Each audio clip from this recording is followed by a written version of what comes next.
Hello, my friends. We have read a wonderful book. It was called Ruth and the Green Book. This book was written by Calvin Alexander Ramsey with Gwen Strauss and illustrated by Floyd Cooper. Today, we're going to take a deeper look into this story, Ruth and the Green Book. And we're going to discuss some things that happened. This is an important conversation. So I hope you'll stick with me and let's see how it goes. It was a big day at our house when Daddy drove up in our very own automobile, a 1952 Buick. It was the most beautiful color. Daddy called it sea mist green. He bought it for his new job, but first we planned to go on a trip to visit Grandma in Alabama. I was so excited to travel across the country. I packed my own bag and Mama said I could take Brown Bear with me for the company, even though I was almost too old for him. There's the car. Look at that beautiful Buick. So they've got to get ready for a trip. As we drove out of Chicago, it felt funny to see the neighborhood disappear and the streets and then the building. I loved all the green grass and hills and trees. Daddy told lots of stories about when he was a boy in Alabama, and he made us laugh.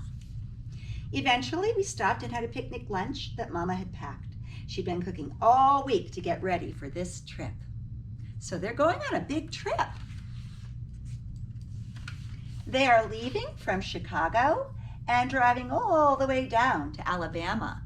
So let's take a moment and look at this map of most of the United States of America.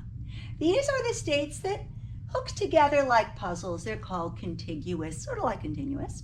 And so we've got 48 states of the United States of America represented in this map. We see the blue ocean, the Atlantic Ocean to the east, the Gulf of Mexico down here to the south, and the Pacific Ocean over there to the west. Let's think about Chicago. This is where Ruth and her family are starting.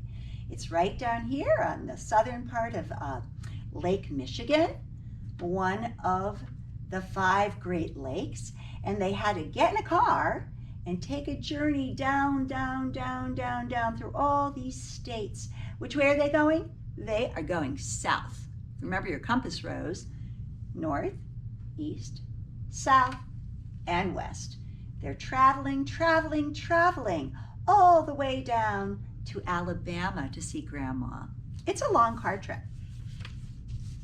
After driving for a long time, we stopped at a service station to fill up on gas. As Daddy was paying the station attendant, Mama asked for the key to the restroom. The man said we couldn't use the restroom. They were for whites only. Mama and I had to go into the woods and I was embarrassed, but Mama said the people should be ashamed of themselves in those service stations anyway. I was tired when Daddy stopped the automobile. I asked Mama where we were, and she said we were going to spend the night in a real hotel. We watched Daddy talking to the man behind the desk. Daddy was smiling and pointing to us, but the man shook his head and turned his back. Daddy came back out, slammed the car door. He'd never slammed the door before. So I knew he was mad. I wondered what was happening, but I somehow knew it was not a good time to ask him. Mama gave me a look and said, "Ruth, just keep quiet." And that's what I did. So we're going to pause now and we'll get ready for the next part of the book. As we recall, our Ruth and her mom and dad were driving down south from Chicago all the way to Alabama. Let's see what happens next time.